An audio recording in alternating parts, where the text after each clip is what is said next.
Aloha. This is the grief that comes along in the being. There's grief usually around the whole process in undoing, being, and becoming.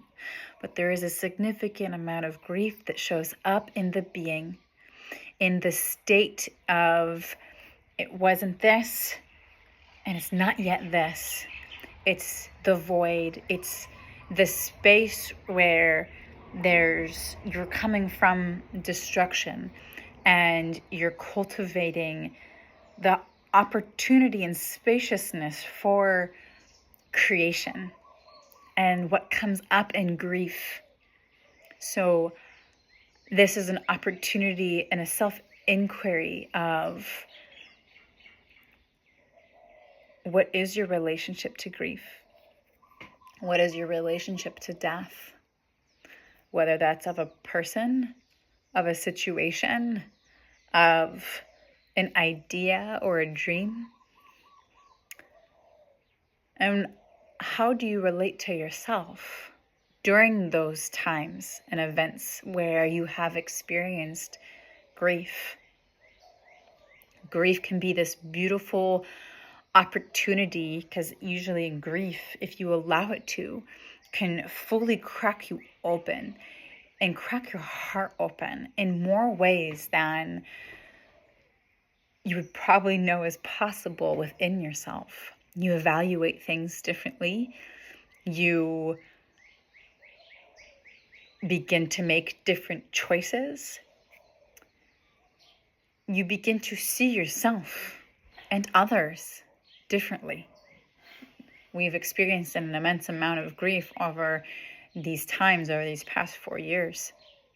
And our beings as humans over thousands of years, through wars and through extreme, atrocities that have happened in our evolution as a human species. There's been a lot of grief that has happened. But what can come from it? There's an opportunity for a cracking open if you can stay open and allow for the evolution to come through what wants to be birthed from that space of stillness, from that space of what wants to come alive in that void, from the space of ashes. The phoenix has to burn down and become ashes before it can be built back up. That the caterpillar has to go from a transition from being a caterpillar and into the chrysalis, where it gets formed and transitioned before it can be birthed out into a butterfly. That there's a version of us as we move through the stages of human development, from birth into childhood, and from childhood into adulthood, and from adulthood, from that maiden to mother, and then from that transition of mother into crone, and that transition from adulthood into your final years.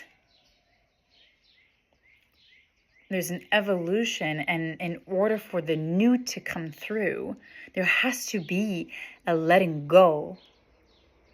There has to be this form of letting go, a burning down, of surrendering, in order for to get from here to here. There is this aspect of being, of this stillness. Where can we call in community? Where can we call in some sacred pauses? Where can we call in time for self-reflection?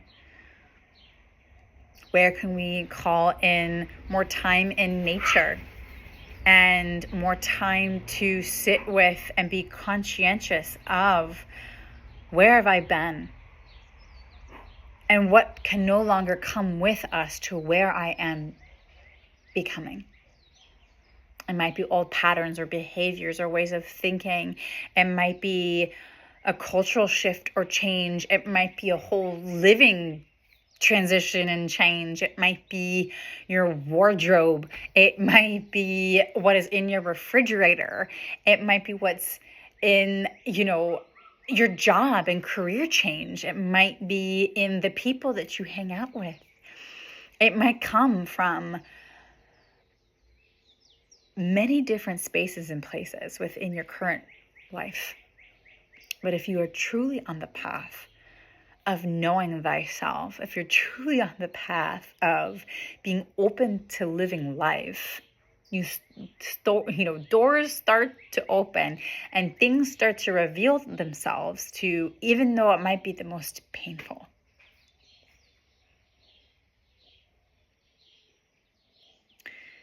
It's going to show you what needs to happen, and in that journey of becoming, once you get over that hump, you've climbed the mountain, you're up there, maybe you've done all of the work, but there's something that has to happen in order to begin the descent.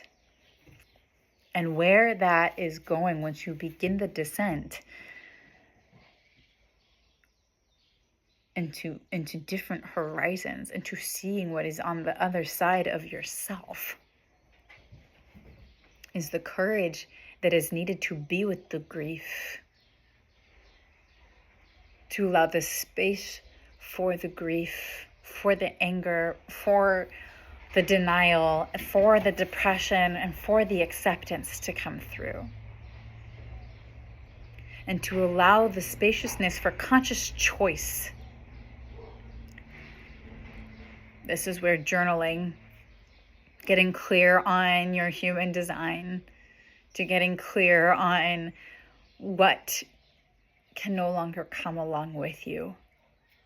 And it doesn't mean that you have to start breaking things and quitting things all around you, but it's at least creating this space within yourself for the honesty.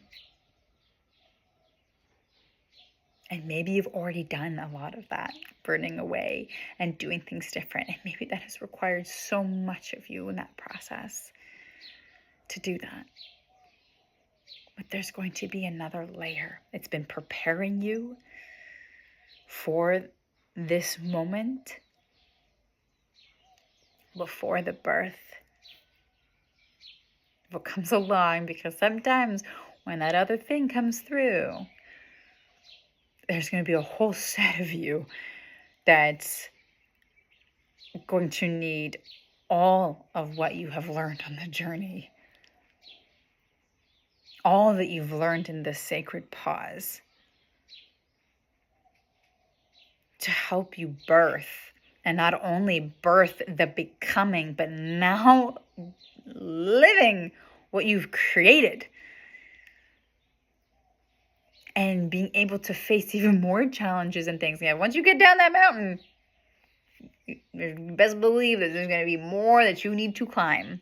And each mountain that you go up and you go down, and then you go up and you peak and you go down, you're going to learn more and more and more things about yourself. But seeing how you can surrender, trust that you're being guided and moving through this for the highest good of yourself, and trust this for the highest good of all involved. And have faith in yourself for what is yet to become. Love and aloha in your journey of being.